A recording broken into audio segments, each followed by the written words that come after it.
The thick wooden hull loudly screamed. Jagged blocks of sea ice are physically crushing the massive ship's sides. Below deck, the heavy oak beams violently snap under millions of tons of pressure. 28 men are forced to abandon the vessel, stepping out onto a frozen ocean. They stand in the freezing wind, watching the ice slowly swallow their only way home. How do you survive when the map completely Antarctica in 1914 was an entirely blank slate? It remains the most hostile, unforgiving continent on the planet. There were radios capable of reaching the mainland, and rescue helicopters did not exist. If you sailed into the ice, you were completely on your own. Sir Ernest Shackleton arrived in the Weddell Sea with a massive ambition. He intended to walk his crew completely across the frozen continent. His ship, the Endurance, was an absolute fortress of wood. It was engineered specifically to push through heavy pack ice.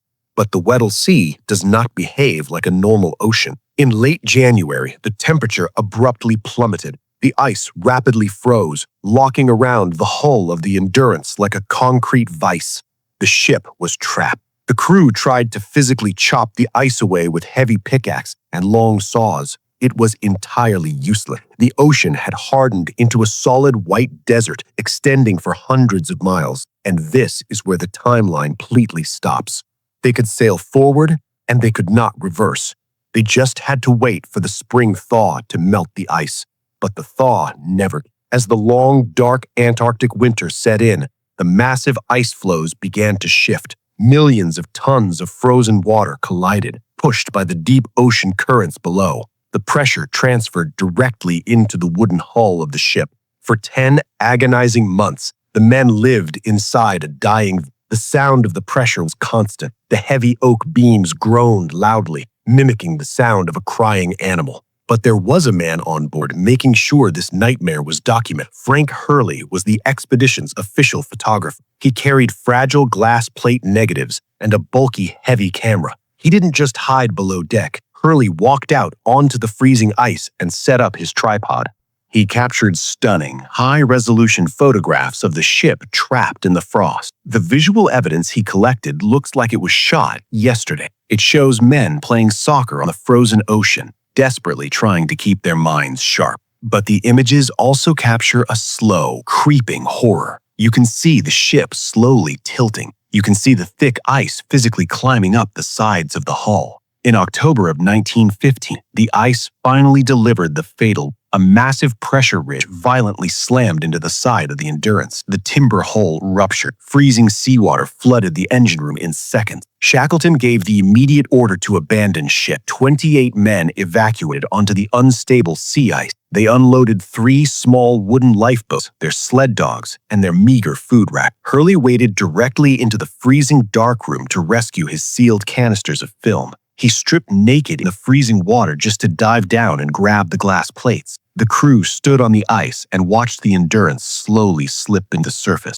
The massive wooden masts snapped. The ship vanished into the dark water. The absolute reality of the situation rapidly set in. They were stranded on a floating sheet of ice. They were over 1,000 miles from human civilization. Cases like this strip away every illusion of human safety. And if studying raw survival is why you watch, subscribe to Evidence Zero, because the ice they were standing on was actively breaking apart. The crew established ocean camp on a thick floe of ice. They slept in thin canvas tents as the temperature plummeted to minus 15 degrees. They hunted seals and penguins, burning the animal blubber just to stay warm. But sea ice is incredibly unstable. It constantly cracks and splits without any warning. In the middle of the night, a massive fissure violently ripped right through the center of their camp.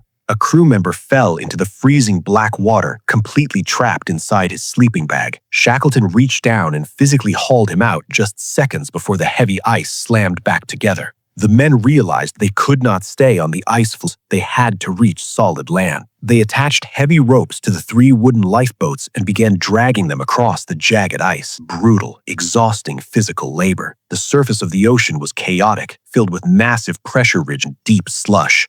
The men were burning thousands of calories, but eating tiny fractions of meat. They managed to drag the boats for a few miles before pure physical exhaustion paralyzed. They set up a new camp, waiting for the ocean current to drift them closer to land. For months, they floated aimlessly on the frozen sea. By April 1916, the ice they were standing on began to completely disintegrate. They were forced to launch the 3 tiny lifeboats into the open, violent ocean. Their men rowed for 7 consecutive days through freezing spray and towering swells. Their clothing was completely frozen. They were suffering from severe frostbite, dysentery, and deep dehydration. Some of the men stopped speaking entirely. Finally, the dark, jagged cliffs of Elephant Island appeared through the heavy fog. They dragged the boats onto the rocky beach. It was the first time they had stood on solid ground in nearly 500 days. But Elephant Island was a complete dead end. It is a desolate, frozen rock, entirely outside of any shipping lane. No rescue ship would ever look for them there. If they stayed, they would quietly starve to death on the beach.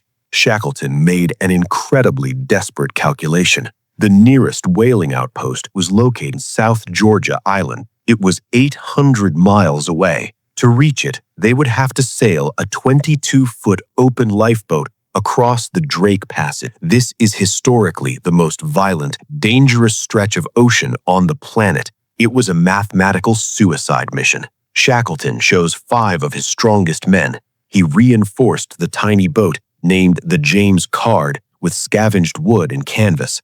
They left 22 men behind on the desolate beach, promising to return. The remaining men flipped the 2 other lifeboats upside down to use as a makeshift cabin. Pushing the small boat into the crushing waves, Shackleton vanished in the fog. For 16 days, the tiny wooden boat fought a massive hurricane in the open ocean. 60-foot rogue waves battered the hull.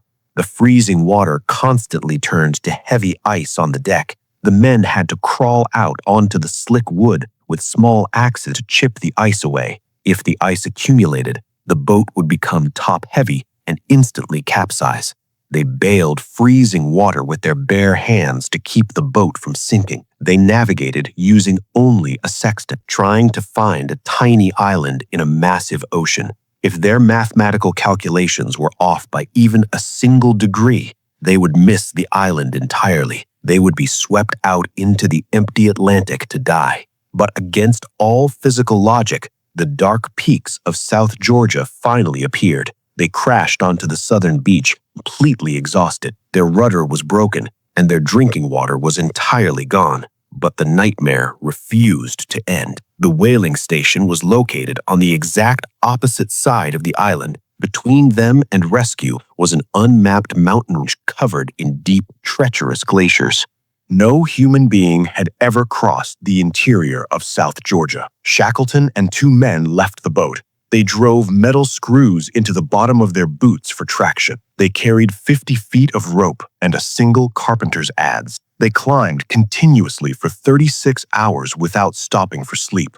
They were severely malnourished and physically rotting from the damp cold. On the morning of May 20th, they heard a sound that defied the silence of the Antarctic. It was a steam whistle. They had finally reached the whaling station. When 3 filthy, starving men walked into the station manager's office, the whalers did not recognize them. They looked like completely different people. When Shackleton identified him, the veteran sailors openly wept. The world had assumed the Endurance crew had been dead for nearly 2 years. Shackleton immediately began organizing a rescue ship.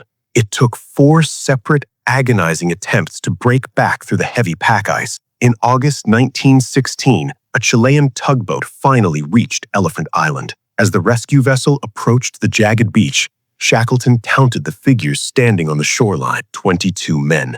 Every single member of the crew had survived. It remains the most flawless, thoroughly documented survival operation in human history. Not one man was lost to the ice. The men eventually returned to a world that was being torn apart by the First World War. Frank Hurley's stunning glass plates were published, cementing the expedition into history. The high-resolution images of the frozen ship captivated the globe. They showed a level of pristine detail that made the disaster feel completely immediate. But the physical ship itself was entirely lost.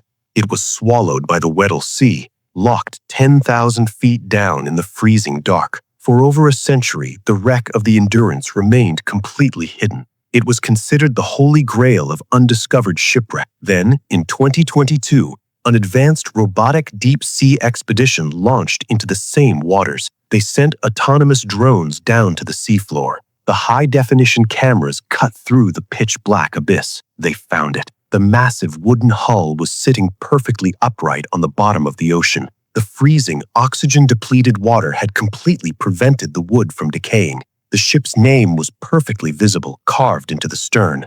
It looked exactly the same as it did the day Frank Hurley photographed it. The wreck was entirely untouched by time.